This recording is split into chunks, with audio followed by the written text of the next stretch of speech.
दहेज प्रथा हमारे समाज पर एक अभिशाप। मुझे आज अपनी गलती का एहसास हो रहा है जी कि हमने समधी जी के साथ कितना गलत व्यवहार किया। सच ही कहते हैं, भगवान की लाठी में आवाज नहीं होती। तुम सही कह रही हो प्रियंका की माँ। आज हमारे कर्मों की सजा हमारी बेटी को मिल रही है। यह सुलोचना और अर्जुन जी हैं। अर्जुन जी सरकारी इंजीनियर है और सुलोचना जी एक हाउसवाइफ हैं, जो आज आंगन में बैठे अपनी गलती पर पछता रहे हैं। आइए जानते हैं उन्हें अपनी गलती का एहसास कैसे हुआ। आज से 6 साल पहले उनके बेटे प्रियांशु की शादी पास के शहर में रहने वाले अजीत जी की बेटी काम्या के साथ तय हुआ था और शादी में उनके सभी मांगों को काम्या के पिता ने सहर्ष स्वीकार कर लिया। काम्या एक सीधी साधी और घरेलू लड़की थी। विवाह की सारी तैयारियां शुरू हो गई।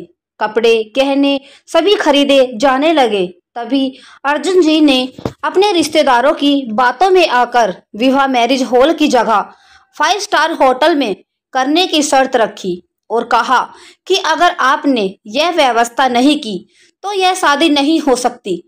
काम्या के पिता ने उन्हें बहुत समझाने की कोशिश की, लेकिन अर्जुन जी अपनी बात पर अड़े रहे। अर्जुन जी ने कहा, मैरिज हॉल हमारी हैसियत के बराबर नहीं है। लोग क्या कहेंगे कि कहाँ रिश्ता कर लिया। एक ही बेटा है मेरा और बेटे की शादी रोज रोज थोड़ी होती है। शादी के कार्ड बट चुके थे और बहुत सारी शादी की तैयारियां भी हो चुकी थी। इसलिए काम्या के पिता ने किसी तरह कर्ज लेकर 5 स्टार होटल बुक कर लिया। शादी का दिन था और प्रियांशु की बारात नाचते गाते होटल पहुंच गई। शादी का कार्यक्रम भी शुरू हो गया, लेकिन तभी अर्जुन जी का गुस्सा 7वें आसमान पर चढ़ गया। चिल्लाते हुए बारात वापस ले जाने की बात करने लगे। काम्या के पिता ने उन्हें समझाते हुए कहा कि समधी जी, आप बिना वजह नाराज हो रहे हैं। आप पहले मेरी बात तो सुन लीजिए। आपके बताए अनुसार ही हमने सारी व्यवस्था की थी, लेकिन होटल वालों का कहना है कि कुछ लड़कों ने बहुत सा खाना बर्बाद कर दिया, जिससे खाना कम पड़ गया। तो क्या हो गया, शादी विवाह में तो यह सब होता ही रहता है। और अब क्या मेरे रिश्तेदार भूखे ही रहे? अर्जुन जी ने गुस्से में कहा। काम्या के पिता और उसके भाई ने किसी तरह स्थिति को संभाला और शादी हो गई। शादी के बाद भी काम्या के ससुराल वालों की मांगे खत्म नहीं हुई।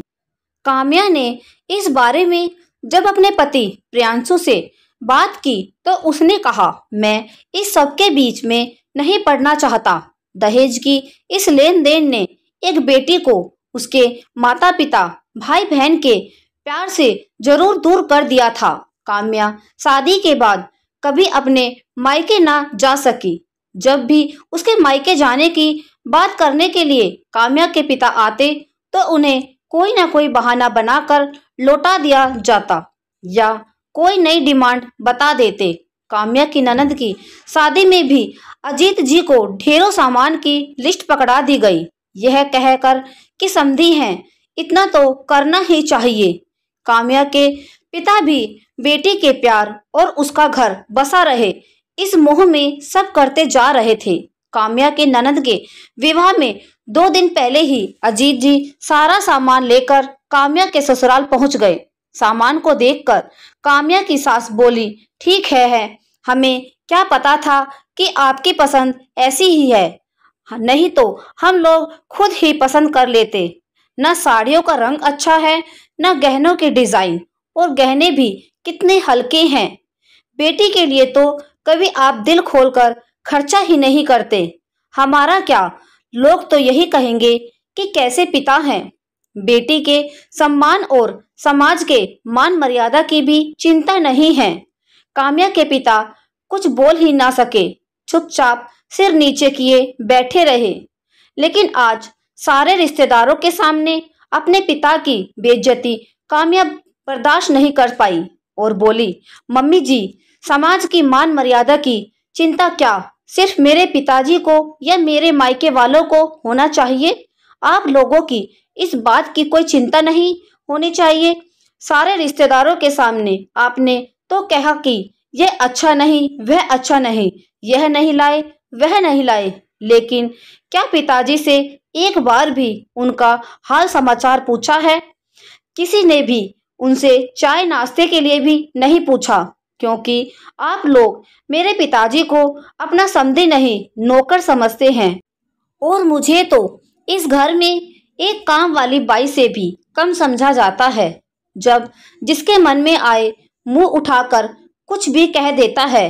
कुछ खराब हुआ तो काम्या और कुछ अच्छा हुआ तो आप लोगों ने किया। काम्या का इस तरह जवाब देना आज सुलोचना जी को बहुत बुरा लगा, और वह भी जब सारे घर मेहमानों से भरा हो। सुलोचना जी ने गुस्से में चिल्लाते हुए कहा कि देखा समधी जी, ऐसे तेवर हैं आपके लाडली के। वह तो हम जैसे लोग हैं जो इसका गुजारा हो रहा है, नहीं तो किसी और घर में होती तो कब का घर से निकाल देते। और आप समझते हैं कि हम लोग ही बुरे हैं। अपनी लाडली को मुंह चलाने के साथ कुछ अच्छे संस्कार भी दे देते तो अच्छा होता। यह सब क्या हम अपनी बेटी को नहीं दे सकते? आप लोगों की तरह कंगाल थोड़ी हैं कि शादी में बारातियों को खाना भी नहीं खिलाए। ले जाइए आप यह सब। हमने तो यह सब इसलिए कहा था कि प्रियंका के ससुराल वालों को यह ना लगे कि उसकी भाभी के मायके वाले भी किसी से कम नहीं हैं। लेकिन आपकी बेटी ने जो आज हमारी जो बेइज्जती की है, उसके बाद हम काम्या को नहीं रख सकते। आप यह सारा सामान और अपनी बेटी को लेकर यहाँ से चले जाइए। काम्या के पिता अजीत जी ने सुलोचना जी को समझाने की कोशिश की, लेकिन वह कुछ सुनने को तैयार नहीं थी। धीरे धीरे बात बढ़ती ही गई। तभी वह काम्या के ससुर और उसके पति प्रियांशु आ गए। उनके सामने सुलोचना जी और उनके रिश्तेदारों ने काम्या को गलत बताया। प्रियांशु ने कहा, काम्या, तुम इसी समय अपने पिता के घर यहाँ से बाहर निकलो और तुम अपने सारे रिश्ते इनके साथ खत्म करो, तो ही तुम इस घर में रह सकती हो, नहीं तो तुम भी चली जाओ यहाँ से। मैं अपने माता पिता का अपमान बर्दाश्त नहीं कर सकता। काम्या ने कहा, कुछ अच्छे विचार हैं तुम्हारे प्रियांशु। तुम्हारे माता पिता हैं और मेरे माता पिता कुछ भी नहीं। तुमने तो सच जानने की भी जरूरत नहीं समझी। पिताजी की तो छोड़ो, मैं तुम्हें मेरे सम्मान की भी परवाह नहीं है, वरना तुम इस तरह की बातें नहीं करते। और तुम चाहते हो कि मैं अपने पिता से सारे रिश्ते खत्म कर लूं, तो यह भी सुन लो, पिताजी के साथ मेरा रिश्ता भगवान ने जोड़ा है। वह मेरे पिता हैं, जन्मदाता है। मैं चाहूं तो भी यह रिश्ता खत्म नहीं हो सकता। हाँ, आज अभी तुमसे सारे रिश्ते जरूर खत्म करती हूँ। मैं भी अपने सम्मान को रोज रोज मारते मारते थक चुकी हूँ। अब और जिंदा लाश की तरह बनकर नहीं रह सकती। और रहूं भी किसके लिए? ऐसे घर के लिए जहाँ मेरी कोई कदर नहीं, मेरी सेवा, मेरे प्यार का कोई मोल नहीं।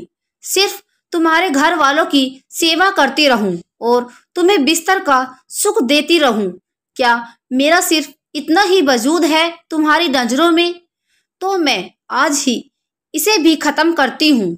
और हाँ प्रियांशु, मांग में सिंदूर तो कोई भी भर देता है, लेकिन जो दिल के खालीपन को भरे वही सही मायने में जीवन साथी होता है।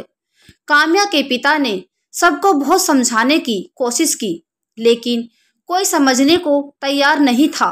काम्या के ससुराल वाले उसका घर टूटने का सारा दोष उसके पिता अजीत जी पर लगाने लगे। काम्या के पिता ने काम्या को भी समझाया, बेटा 2 दिन बाद घर में शादी है, लोग आएंगे। जब सबको पता चलेगा कि घर की बहू घर में नहीं है तो क्या सोचेंगे? क्या इज्जत रह जाएगी समाज में अर्जुन जी की और सुलोचना जी की, इस घर की? कैसी कैसी बातें करेंगे लोग तुम्हारे बारे में। पहले प्रियंका की शादी हो जाने दो, फिर यह सब देखेंगे।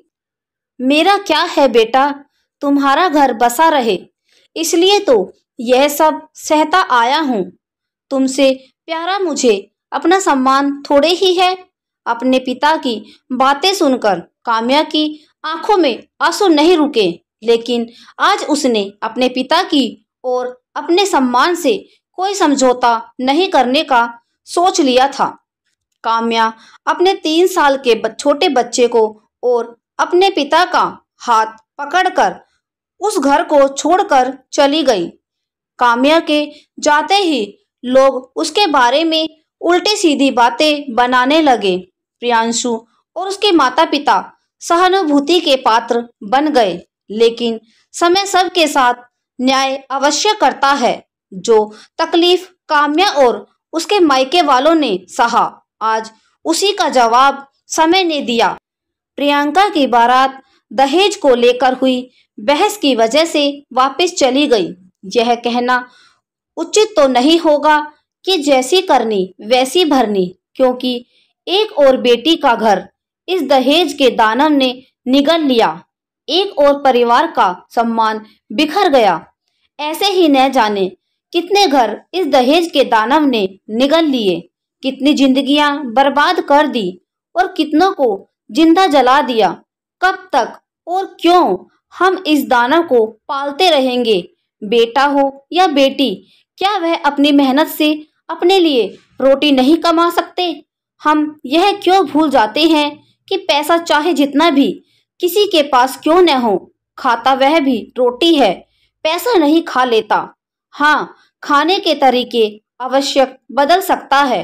अब तो बस यही इच्छा है कि दहेज के दानों को पालना बंद करें और अपने बच्चों की अच्छी शिक्षा दें, ताकि वह खुद अपना भार अवश्य उठा सके और हमें उनके लिए दहेज प्रथा जैसी कुरीति को पालना न पड़े। तो दोस्तों, यह कहानी आपको कैसी लगी कमेंट में जरूर बताइए। वीडियो को लाइक करें, शेयर करें, हमारे चैनल को सब्सक्राइब करें। Thank you.